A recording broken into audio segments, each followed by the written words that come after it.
It's fantastic. But what about on a bad movie scale? Bad movie scale. Well, it is not really that bad. It's not that bad. It lacks a lot of the things that you'd want to make fun of. It's fun in that it is an independent movie. Like I said, not only is it an independent movie, it's a non-Sundance style independent movie. So it's an independent movie that's set out just to have fun. And it did a great job in doing that. And it does a lot with what little is given, just like Frank the Tank. Right. But that being said, if you haven't seen Dave the Maze, whether it's for a bad movie watch or a general movie watch, you do need to watch it. It's a definite watch, I think, on anybody's list. Yes, I would highly recommend it for anybody. Highly recommended to anybody who's not Sean Barco. Do you have anything else to say about Dave Made a Maze? I think we've said plenty about Dave Made a Maze. Alright, so with nothing else to say about Dave Made a Maze beyond go and watch it, because this is a great movie any way you really want to slice it. Yep. It's an independent film. It was made on a budget. It's creative. It's inspiring. It's fantastic. And it only aggravated a small portion of the people who sat to enjoy it. If you're disappointed by Dave Made a Maze, I'm sorry for you. I don't... Right, no. I mean, I feel like that's on you. I'm sorry. I'm sorry. We're both sorry. We're both sorry. Sorry for you. With all those apologies for the maybe one or two people who might be offended by Dave Made a Maze and its low-budget cardboard tapestry, let's get down to what we're up to. Hell yeah. No, what have you been up to here recently? Still playing Elden Ring. Still playing Elden Ring. How's your character doing? It's doing great. I'm slapping things with my double great curved swords. And it's awesome. I'm not really playing a magic role. I'm doing like a high dexterity character. And I'm about 72 hours in, which is crazy. I realized that by this point I would have beat Dark Souls 3 twice. What have you been doing, Alan? Well, I've been listening to a few audiobooks.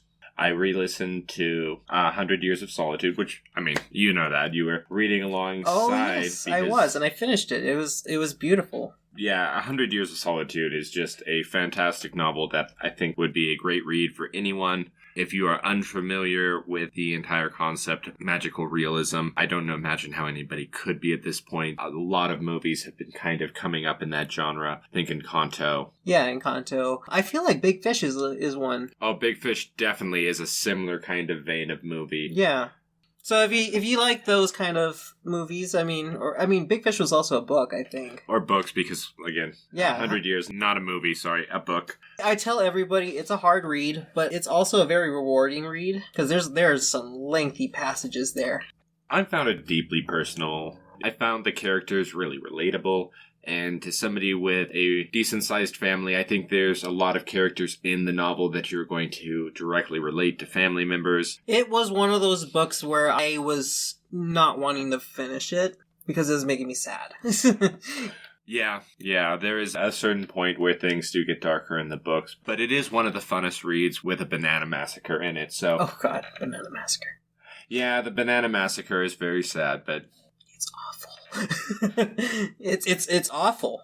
It's awful, but we all have cheap bananas, and bananas are delicious. And it's based on a true story. So... That being said, I'm also still playing Snaky Bus. I've gone back to Snaky Bus, having seen that somebody has made a brand new record on the museum level of 2,047 bus lengths. It has re-inspired me to reinvest my time in trying to get to that outer rim and actually make a new record. And today, I did just that. Not a first place record, but the 7th place record. Currently, the R.E. Chris Redfield, that's Nohea's account, of 1,150 bus lengths is my brand new Snaky Bus record on the museum level. Congratulations, Alan. Truly inspiring. Really amazing, guys.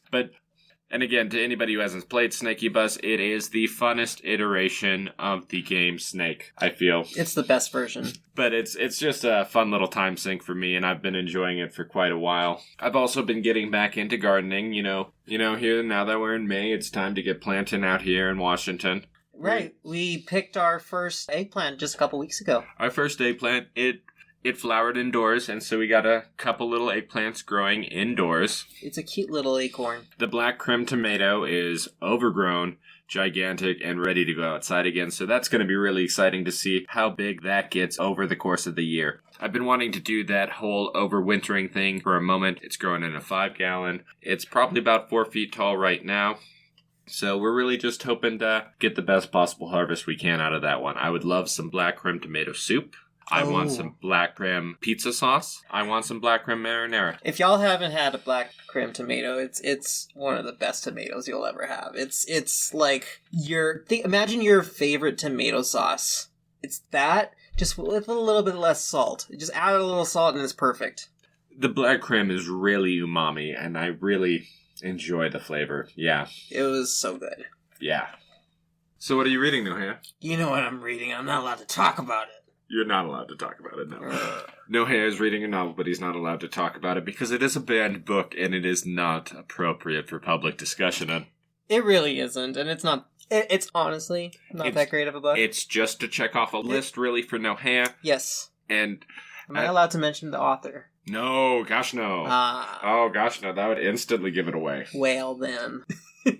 But me, I'm still waiting to get into my next audiobook, I suppose. Yeah, I know. They have that weird token thing.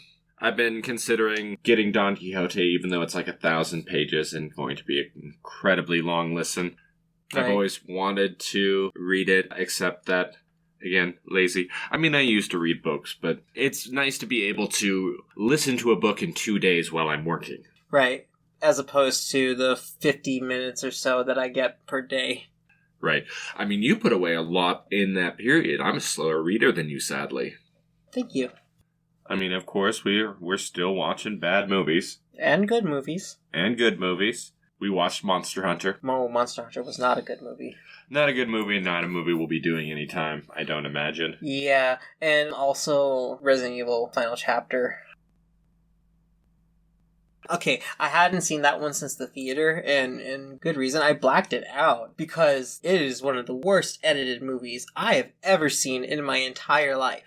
It bears discussion. It's worse than Transporter 3. It's worse than Taken 3. It's so bad. You get like 6 cuts per second.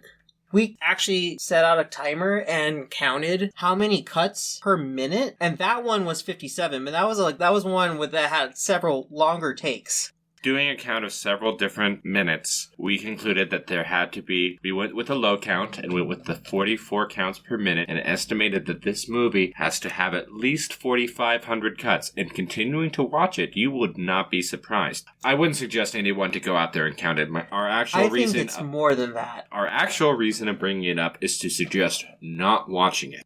It is an awful movie, and I don't know. I don't know what Paul was thinking there. We like bad movies. Had this been edited differently, we would be all for watching it, regardless of how bad it is. I said during this last watch, I was like, oh, this would be a great action scene if I could see it. It is impossible to watch how it is edited. The first action scene alone has over 100 cuts. It's nonsense. A big reason we are bringing it up is specifically to recommend not watching it. It made Alan a little sad because we were watching all of the Resident Evil movies and I was the only one that he could not finish because it was starting to hurt our eyes and it was starting to give me a headache. There's not enough dialogue to quite just be able to close your eyes and be able to actually still understand what's going on, which is unfortunate because if you close your eyes, you at least have a continuous stream of action. If you have your eyes open, the cuts are so janky. But these are non-transitioned cuts. They are all hard cuts. And they pan between multiple camera angles in very short bursts in ways that I imagine would be difficult for people who suffer from epilepsy or certain issues with seizures. Right, I thought about that too. You didn't have to use all the cameras, Paul. Or Doobie. Whoever's responsible for that masterpiece. I like a bad movie, and I like a bad movie that I can enjoy to make fun of. And there was a certain point where I was making fun of the cuts, and there was a point just minutes after where I was becoming nauseated. And you're like, no, wait, stop.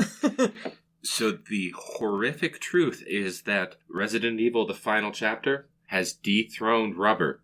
It has actually dethroned Rubber as my least favorite movie of all time. I would watch Rubber multiple times. And you've trashed Rubber so many times. I have trashed Rubber many, many times because I find it so boring and so useless. This It's not that it's visually unpleasant. It seems as though it could be visually damaging. I really wanted to put on 1917 like right after this because I needed like a visual cleanse. Oh, I know, just having the clean, smooth one take to just kind of like soothe my eyeballs after that horrible, like, I don't know how long we managed to watch it. It was 30 minutes? 40? 40 minutes. Yeah. We watched maybe about half the movie and turned it off. It wasn't because of the dumb plot or anything like that. It's nothing to do with that those aren't the reasons we turned it off. If you don't watch it. Just don't. You don't. Don't give that one your money. You don't. Again, I'm not challenging you to it. The rest of them are so much better. If you want to watch other movies as a challenge, watch Rubber as a bad movie challenge. Like, oh my gosh, it's the worst unwatchable movie. But don't watch this. We unknowingly create a challenge where people watch Resident Evil Final Chapter. Don't do it, guys. Don't do it. Don't do it. It feels like a form of torture. It is torture. Right? It's can you imagine strapping somebody to a chair with their eyelids peeled open, right? All Clockwork Orange style. Right, and then they're just forced to watch that with the amount of insane cuts there are. Right. You either force them to watch that in a room, eyelids forced open like that, bright lights, big speakers, or they have the option of undergoing the honey torture. No, that's what I was just about to say. Oh no! Honey torture. One's quick, one's long. What do you do? The honey torture. The honey torture. Or Resident Evil Final Chapter, Clockwork Orange style. I feel like I might go with the honey. I know, right? Because then at least you can be done with it. Right. I felt so physically drained. Yes. Watching Resident Evil, the final chapter, and it's unfortunate. But there's a part of me that wants to just contact the studio and be like, I can edit it badly for you better, though.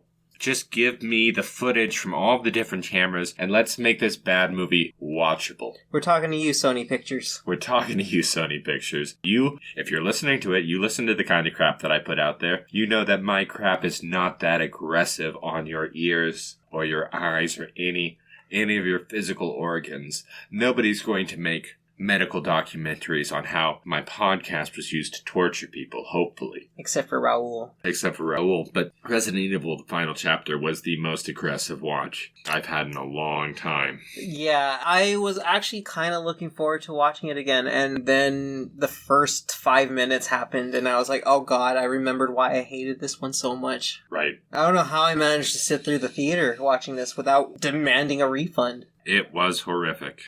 And so the next franchise we are working our way through is Fast and the Furious.